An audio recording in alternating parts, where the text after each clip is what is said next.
वो कहते हैं ना, हार जीत तो खेल का हिस्सा है।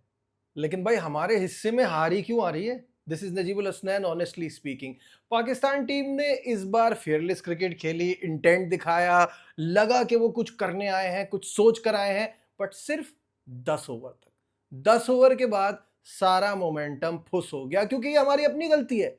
हम इतने कमाल के फैसले करते हैं, हम इतने जबरदस्त डिसीजन लेते हैं कि दिमाग ही घूम जाए।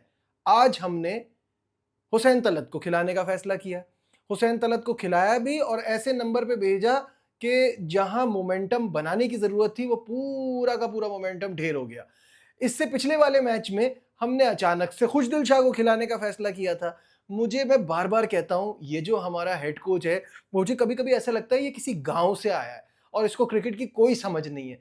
क्योंकि जिस तरह के फैसले ये करते हैं ना भाई, वो न्यूजीलैंड के ऑलराउंडर्स एक अलग चीज है। पाकिस्तान में एक अलग निज़ाम है, एक अलग सिस्टम है। वहाँ की आबादी देखें, वहाँ के रजिस्टर्ड क्रिकेटर्स की तादाद देखें, वहाँ सब इसी तरह के आते हैं, थोड़ी सी बॉलिंग, थोड़ी सी बैटिंग, ऐसे प्लेयर्स को लेके आप टीम बना लेते हैं। पाकिस्तान में इस तरह की चीज़ नहीं चल सकती। और अगर मैं कहता हूँ भाई, तुमको ऑलराउंडर से मोहब्बत है, तुमने उनको खिलाना ही है, तो उनको यूज़ तो करो। जब खुशदिल को खिलाया, 11 रन उसने बनाए, बॉल आपने उसको दी नहीं। आज आपने हुसैन तलत को खिलाया, हुसैन तलत ने 10 बॉलों पे 10 रन बनाए, आपने फिर भी उसको भी बॉल नहीं दी। तो भाई फिर ऑलराउंडर को खिलाने का मकसद क्या है? इससे अच्छा आप किसी प्रॉपर स्पेशलिस्ट को खिला लें। मुझे तो ये बातें ही समझ में नहीं आ रही। पाकिस्तान ने आज बिल्कुल चेंज क्रिकेट खेली। शुरू में आगाज बहुत जबरदस्त था। पावर प्ले भी अच्छा यूज किया। पावर प्ले में 55 पर एक आउट, ये पाकिस्तान का बेस्ट पावर प्ले था इन T20 इंटरनेशनल अगेंस्ट इंडिया। उसके बाद आप 10वें ओवर तक 90 भी कर चुके थे। फिर उसके बाद हुआ क्या? कैसे आप नोज डाइव करके नीचे आए? मैंने मैच शुरू होने से पहले भी कहा था, this is the number 1 T20 team, this is the world champion. कल आपने देख लिया कि 170 सेफ नहीं है, तो इंडिया के खिलाफ कैसे सेफ हो सकता है? जिस तरह से आप चल रहे थे, आराम से 195 और 200 बनता। वो एक अलग बात है कि शायद वो भी चेस कर लेते, लेकिन इतने रन तो थे ना। 200 रन का, 195 रन का एक अलग प्रेशर होता उनके ऊपर भी। लेकिन पता नहीं आपने क्या सोचा होता है। कप्तान आपका क्लूलेस है, उसको कुछ समझ में नहीं आ रहा। वो घर से लिख कर लाता है एक फॉर्मूला और उसको वहां जाके अप्लाई कर देता है। कोई प्लान बी नहीं होता, कोई आपकी तैयारी नहीं होती कि अगर ये प्लान नहीं चल पाया तो मैं क्या करूंगा, मैं किसको खिलाऊंगा।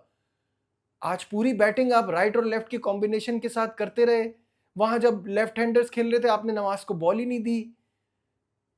अजीब व गरीब स्ट्रैटेजी नजर आती है, कुछ समझ में नहीं आता। ये 171 रन भी आपको शुक्र मनाए इंडिया की बुरी फील्डिंग का कि उन्होंने 5 कैचेस छोड़े, वरना आप यहां पे भी 150 ही बनाते। किस किस्म की क्रिकेट खेल रहा है पाकिस्तान, समझ ही नहीं आता। पहले हम बात करते हैं आपका सिस्टम ठीक नहीं है, आपके पास टैलेंट नहीं है, आपके पास स्किल नहीं है, सामने वाली टीम आपसे बहुत बेहतर है। उसके बाद ऐसे फैसले, यानी आप तो चांस ही नहीं दे रहे ना किसी सूरत में भी। मतलब वैसे ही आपको अपना 110% देना चाहिए। आपको यह सोचना चाहिए कि इंडिया के खिलाफ कोई गलती की गुंजाइश नहीं है।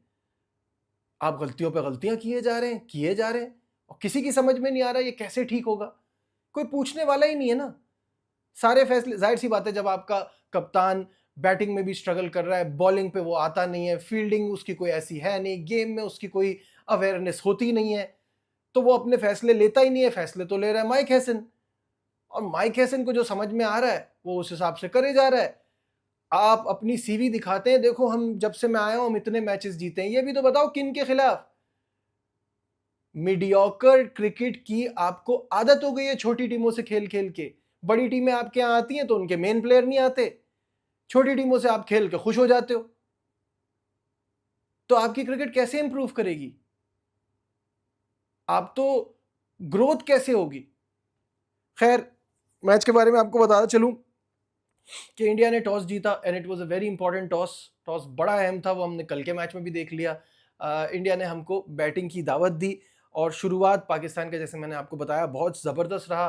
साहबजादा फरहान के कैचेस छूटे और 58 उन्होंने किए 45 बॉल पे, जो कि इससे बहुत बेहतर स्ट्राइक रेट होना चाहिए था। ये 128 का स्ट्राइक रेट जस्टिफाई नहीं करता, क्योंकि वो शुरू में बहुत अच्छा खेल रहे थे, लेकिन जब हुसैन तलत आए तो उसमें जो है उस वक्त स्लो होना शुरू हो गया, वो प्रेशर भी साहबजादा फरहान के ऊपर आता रहा। खैर, एनी हाउ, फ़खर जमान का out was another turning point in the game. बहुत ही गलत डिसीजन, टीवी एम्पायर को गलती की गुंजाइश नहीं है। वो बॉल बाउंस होती हुई नजर आ रही है। इवन अगर आप उसकी हाइलाइट्स भी देखें तो ना हार्दिक को समझ में आ रहा था, उसको भी लग रहा था कि शायद नॉट आउट है, अपील भी इतनी स्ट्रांग नहीं थी, कीपर को भी एक फीलिंग थी। टीवी एम्पायर के पास जब जाता है तो वो ये गलती नहीं कर सकता। सारे एंगल से चेक करें और फैसला करें, क्योंकि फिर मैं कहूँगा, जब आप एक इतनी बड़ी टीम से खेल रहे होते हो तो इस तरह के डिसीजन जो है वो बहुत पीछे ले जाते हैं एक छोटी टीम को, जैसे कि पाकिस्तान की टीम है। खैर, नहीं आओ, फ़खर के आउट होने के बाद साइम को आज ओपन नहीं कराया। हम सबको पता था कि साइम चौथे नंबर पे जाएंगे, वो लेफ्ट और राइट का कॉम्बिनेशन बरकरार रखने के लिए उनको वन डाउन भेजा। यहाँ साइम ने 17 बॉलों पे 21 किए, वो जो इनकी हैट्रिक थी अंडे देने की, उसके बाद तो चलो ये कुछ बेहतर ही लगा। फिर हुसैन तलत आए, 11 बॉलों पे 10 रन किए, अच्छी तरह से टीम का टाइम वेस्ट करने के बाद वो आउट हुए।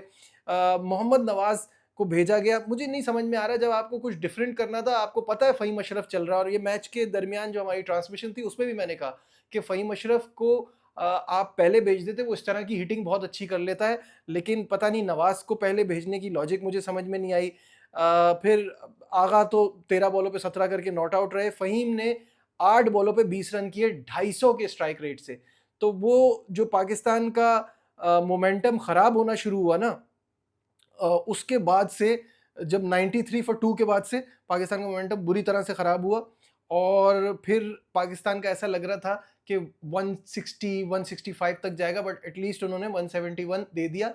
गेम वहाँ पे ऑन हो गई थी, लेकिन उसके बाद हमने इतनी बुरी बॉलिंग कराई, and obviously there is a reason कि अभिषेक शर्मा इतना अच्छा खिलाड़ी, इतना ज़बरदस्त खेल रहा है, इतनी ज़बरदस्त स्किल है उसकी। आप देखें, 31 टी20 इंटरनेशनल हो गए अभिषेक शर्मा के, 34 की एवरेज एज एन ओपनर, जो कि इतनी ज़बरदस्त हिटिंग करता हो। स्ट्राइक रेट है ऑलमोस्ट 200 का, unbelievable stats, and look at the confidence. आज ये भी अच्छा लगा मुझे, बहुत सारे लोग कह रहे थे कि यार ये बॉलर्स ये क्यों ऐसी बातें कर रहे हैं, क्यों अग्रेशन शो कर रहे हैं। अग्रेशन होना चाहिए, अग्रेशन बहुत ज़रूरी है। तो वो आज मज़ा आया देखकर, लेकिन ऑब्वियसली हमारी बॉलिंग के पास इन दोनों की बैटिंग का कोई जवाब नहीं था। 39 बॉलों पे 74 रन किया अभिषेक शर्मा ने, जिसकी वजह से वो प्लेयर ऑफ द मैच भी रहे। 190 का ऑलमोस्ट स्ट्राइक रेट था। शुभमन गिल ने 28 बॉलों पे 47 किए, 167 का स्ट्राइक रेट था। पावर प्ले में ही वो गेम पूरा पाकिस्तान से छीन के ले गए। पावर प्ले में ही, मतलब पहली बॉल से ही ऐसा लग रहा था कि हम गेम में इन नहीं है। सिर्फ वो जो पाकिस्तानी बैटिंग के 10 ओवर थे उसमें ऐसा लगा था कि पाकिस्तान के हाथ में है गेम। उसके बाद से कहीं भी एक पॉइंट पे नहीं लगा कि ये मैच इंडिया नहीं जीतेगा। और जो हम बात करते हैं कि इंडिया एक बेटर टीम है, हमें सिर्फ उम्मीद होती है मुकाबले की, लड़ाई की। वो थोड़े टाइम दिखी, लेकिन अपने बॉलर्स को जिस तरह से इस्तेमाल किया, शाहीन अफरीदी की खूब पिटाई हुई, 3.5 ओवर में 40 रन दिए। साइम अयूब ने 35 रन दिए 3 ओवर में। अबरार ने 42 रन देके 1 विकेट ली 4 ओवर में।